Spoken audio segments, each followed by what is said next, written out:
Olá, queridos alunos. Estamos iniciando aqui mais uma aula. Hoje nós vamos discutir um pouquinho sobre o sangue, tá bom? Então eu vou discutir com vocês nesse primeiro momento as células que formam aí o sangue e a parte plasmática, para depois nós partirmos para a eritropoese, para a trombopoese, tá? Então vamos iniciar aqui a nossa discussão sobre esse tecido aí tão importante, tá bom? Então, gente, o sangue é um tecido conjuntivo líquido, tá bom? Que circula aí pelo sistema cardiovascular. Ele é composto por células e pelo material extracelular. Então, nós vamos ter as células que compõem esse tecido e o seu material extracelular. E o volume em um adulto é, em média, 6 litros, tá bom? Quais são as funções do sangue? Primeiramente, o suprimento de oxigênio, nutrientes para todas as células do corpo. Então, todas as nossas 100 trilhões de células, elas vão ter que receber esse suprimento aí de oxigênio e nutrientes, e é o sangue que fornece esse suprimento, tá? Transporte de resíduos metabólicos celulares, então as células vão produzir substâncias que vão ser oriundas do metabolismo celular, por exemplo, o gás carbônico, então o sangue vai ter que transportar também esses resíduos. Transporte de hormônios e outras substâncias reguladoras, né? Então o sistema endócrino ele vai trabalhar diretamente com o sangue, porque os seus hormônios vão ser depositados aí na corrente sanguínea. Manutenção da homeostasia. Então, nesse sentido aqui, o sangue ele participa como um sistema tampão, também faz a coagulação e participa da termorregulação, entre outras funções, tá bom? E também transporta agentes humorais e células aí do sistema imune. Então, ele vai transportar as imunoglobulinas, tá bom? E outras substâncias aí fundamentais e inerentes ao sistema imune, tá? Então, nós vamos ter aí a porção celular do sangue, né? São as células e derivados de células, que vão representar 45% do sangue, e um líquido rico em proteínas, que é o plasma. Então, o plasma corresponde, tá? Aí, ó, o plasma, ele corresponde a 55% da porção total do sangue. E a porção celular corresponde a 45% do sangue, totalizando aí a composição total desse tecido, tá bom? As células vão incluir aí os eritrócitos, que são chamados aí comumente de hemácias, os leucócitos, que são aí chamados comumente de porção branca do sangue, né, ou glóbulos brancos, e as plaquetas, que hoje aí o mais correto é chamá-las de trombócitos, tá bom? O volume de eritrócitos concentrados em uma amostra de sangue é o que nós chamamos de hematócrito, tá? Então, quando você faz aí o hematócrito, você está calculando o volume de eritrócitos em uma amostra de sangue, tá bom? Então, aqui no tubinho, né, de microhematócrito, nós temos o seguinte cenário, tá bom? Depois que você tem a porçãozinha selante, certo? E aí você tem as subdivisões do que representa o sangue. Então aqui a gente tem o plasma, certo? Que é cerca de 55% do sangue total.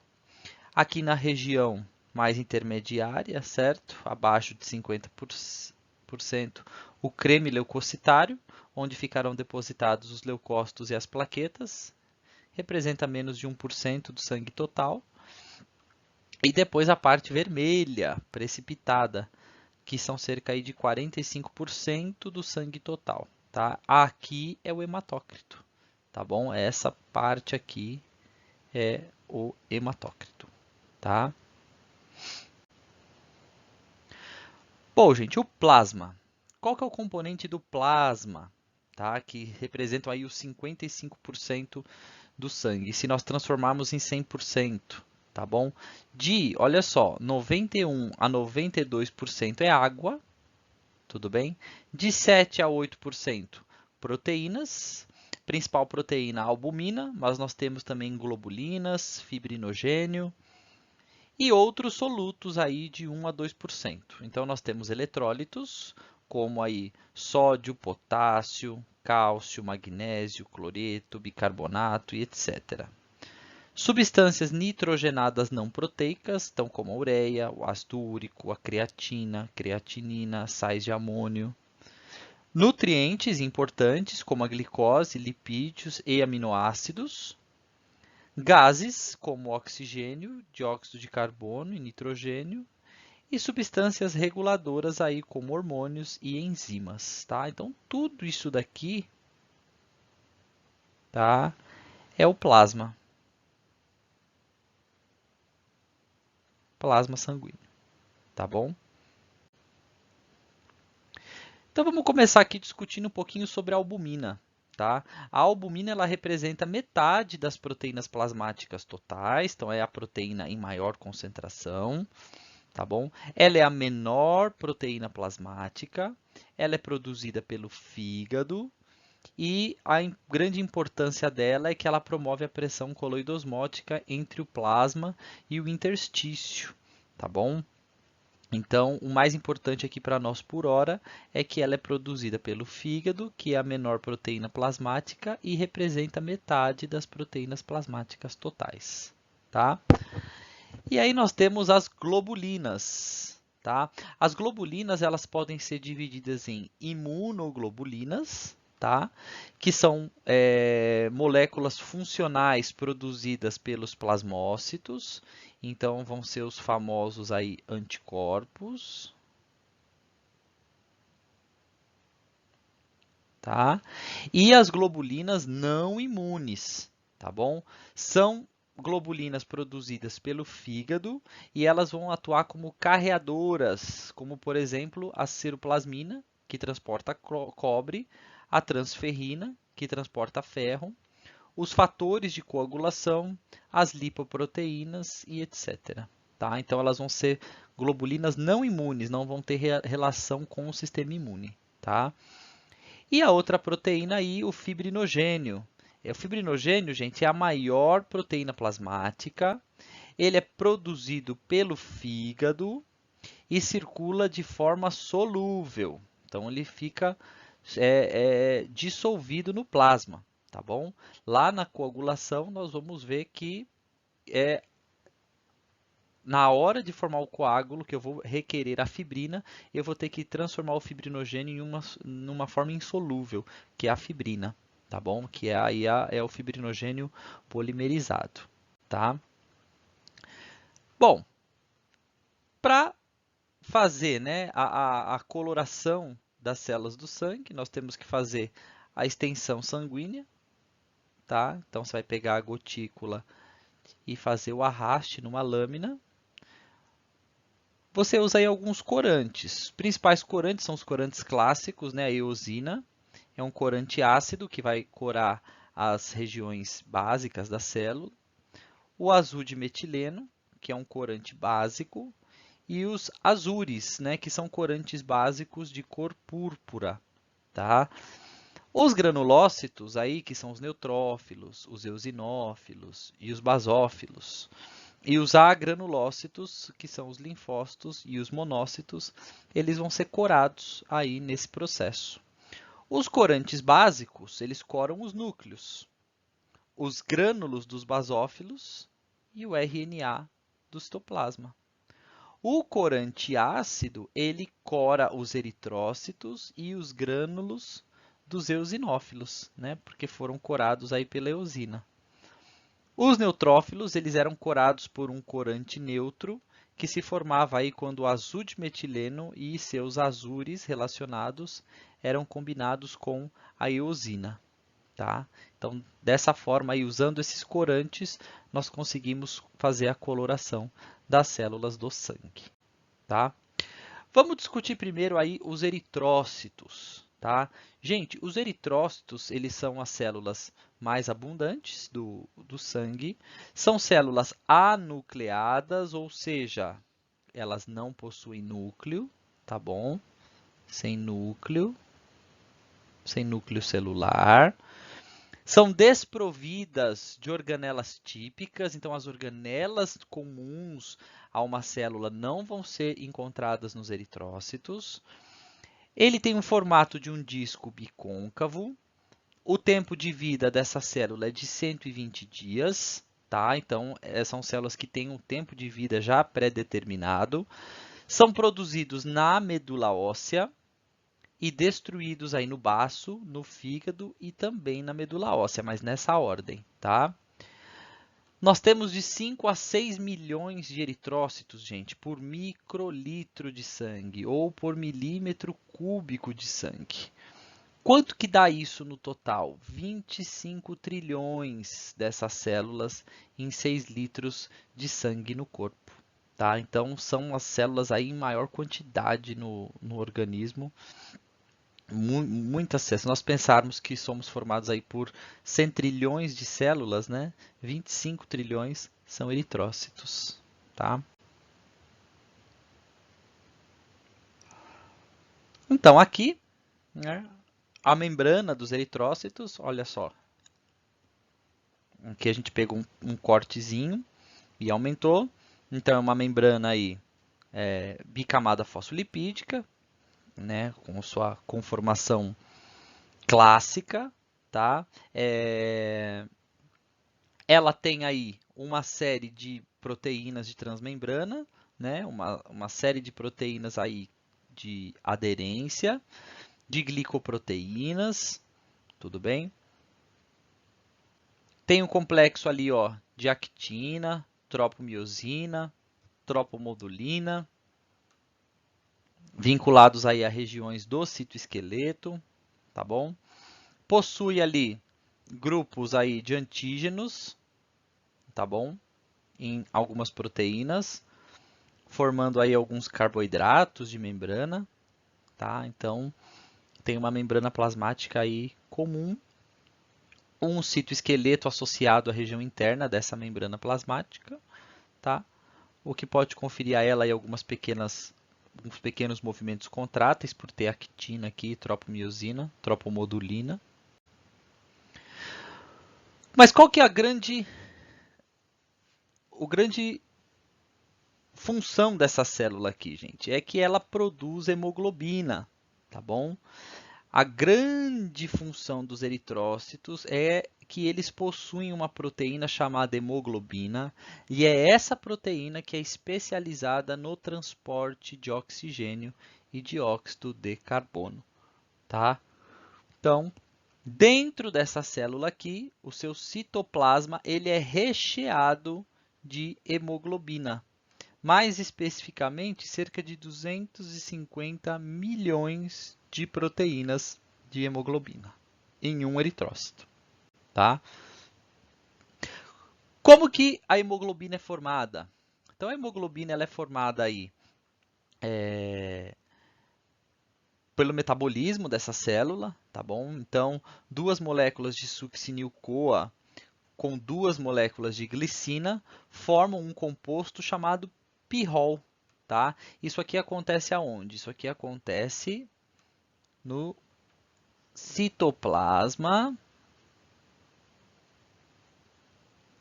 do eritrócito, tá bom? 2-succinil-CoA, gente. De onde vem esse succinil-CoA? Ele vem lá do ciclo de Krebs, tá? Então, você desloca ali 2-succinil-CoA antes de virar succinato para eles entrarem aí no ciclo da hemoglobina. E liga aí com 2 aminoácidos de glicina. E aí eu vou ter a formação de um pirrol, tá? Quando eu tiver 4 pirróis formados, eu vou ter a ativação de uma proteína chamada protoporfirina 9. A protoporfirina 9, quando é ativada, ela se liga quimicamente com ferro e forma o que nós chamamos de grupo M, tá bom? O grupo M é ligado a um polipeptídeo, formando uma cadeia de hemoglobina, que pode ser alfa ou beta. Quando eu tiver duas cadeias alfa e duas cadeias beta, eu vou ter a formação da hemoglobina A, tá? Então, é assim que se forma a hemoglobina. 2-succinil-CoA com duas glicinas formando um pirrol. Quando eu tiver 4 pirróis, isso aqui então vai precisar acontecer 4 vezes, tá? Eu vou ativar a protoporfirina 9. A protoporfirina 9 se liga quimicamente ao ferro e forma o grupo M.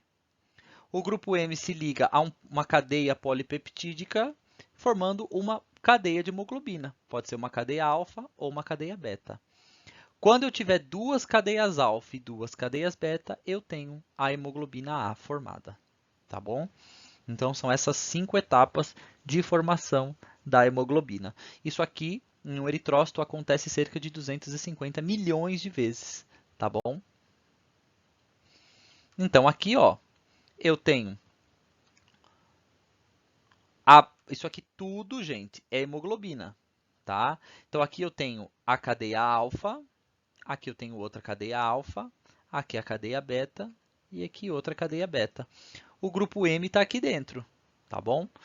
O que é o grupo M? Né? É a protoporfirina 9 mais o ferro, tá bom? E quem ativa essa protoporfirina 9 são aí os pirróis, os 4 pirróis, que vieram aí cada um de 2-succinil-CoA com duas glicinas, tá? E aqui, ó, em amarelo, é a cadeia polipeptídica, tá? Então, é uma proteína que se acopla ao grupo M. O oxigênio, ele tem afinidade ao grupo M, ele se liga aqui no grupo M, tá? Ele se prende a esse grupo M, tá bom? Essas linhas tracejadas aqui entre as cadeias polipeptídicas são as forças de interação entre as cadeias, tá? Elas não se conectam totalmente, mas elas têm forças de atração química, tá? Daí partimos para os leucócitos, tá? Nós temos os granulócitos, tá bom? Eles são divididos em granulócitos que possuem grânulos específicos. Então, quem vão ser esses? Os neutrófilos, os eosinófilos e os basófilos. E os agranulócitos, que vão possuir grânulos inespecíficos, tá bom? Como os linfócitos e os monócitos, tá?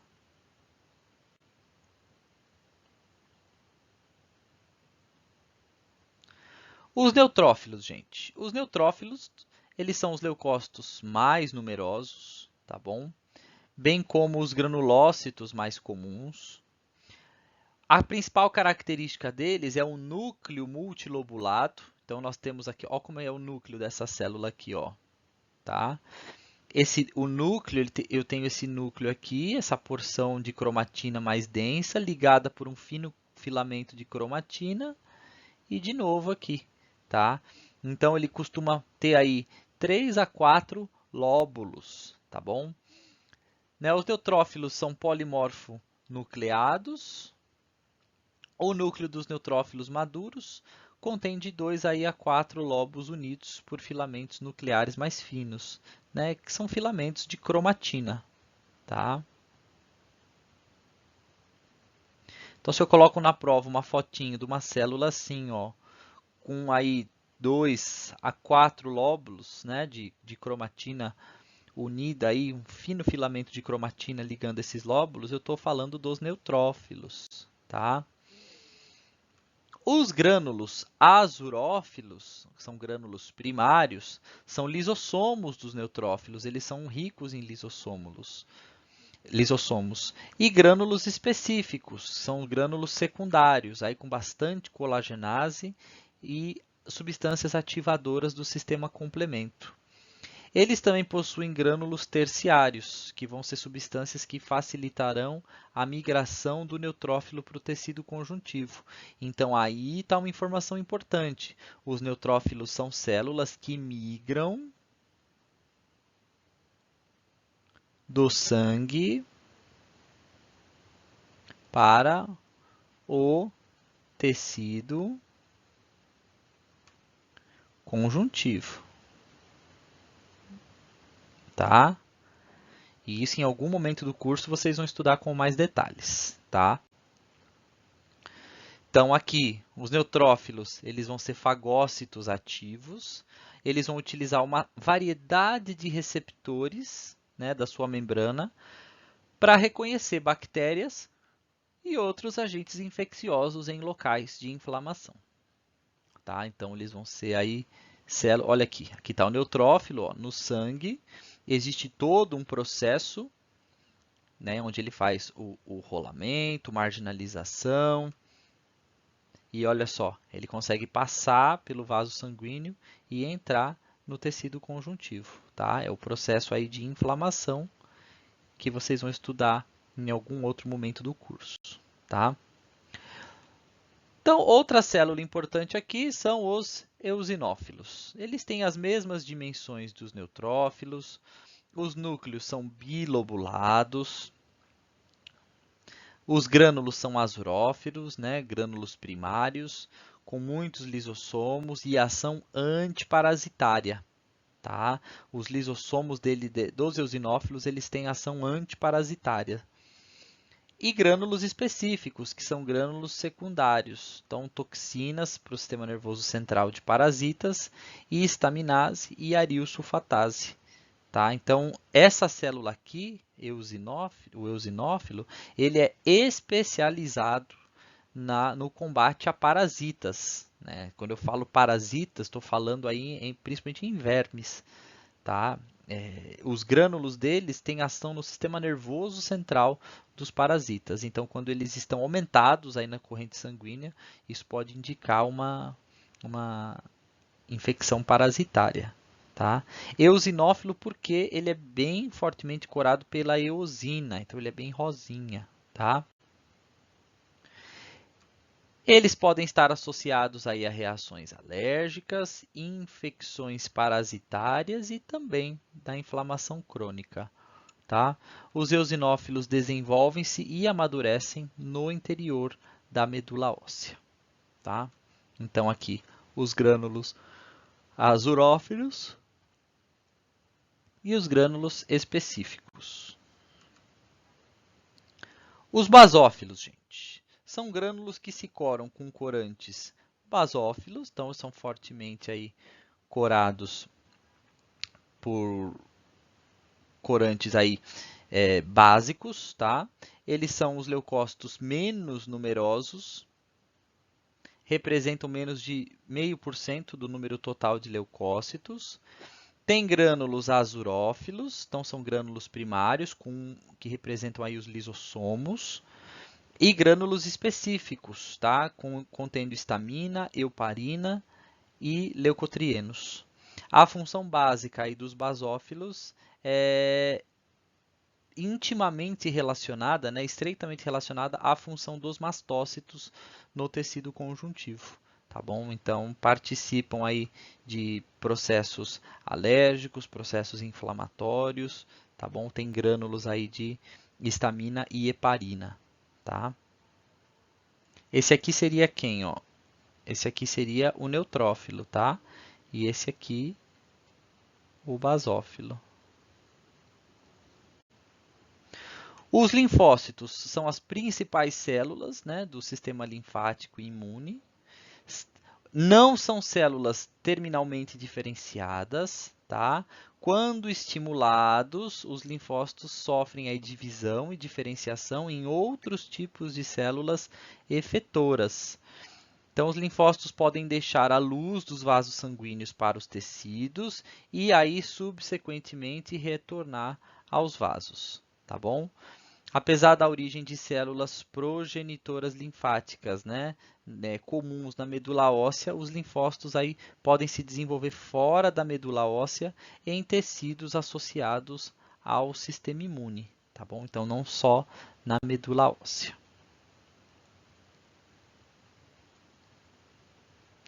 E aí nós temos as células T, tá bom? Que apresentam um longo tempo de sobrevivência, estão envolvidas na imunidade celular e elas caracterizam-se pela existência de proteínas de reconhecimento da superfície celular.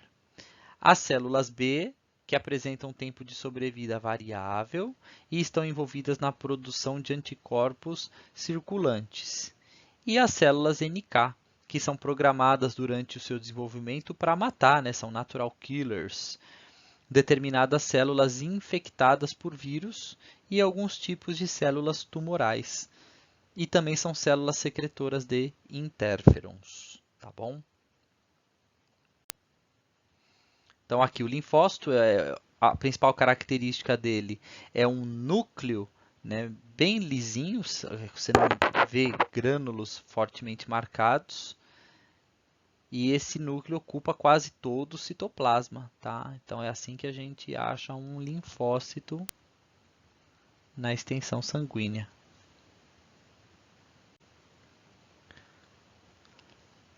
E aí os monócitos, né? Os monócitos são os precursores das células do sistema fagocítico mononuclear, ou os macrófagos.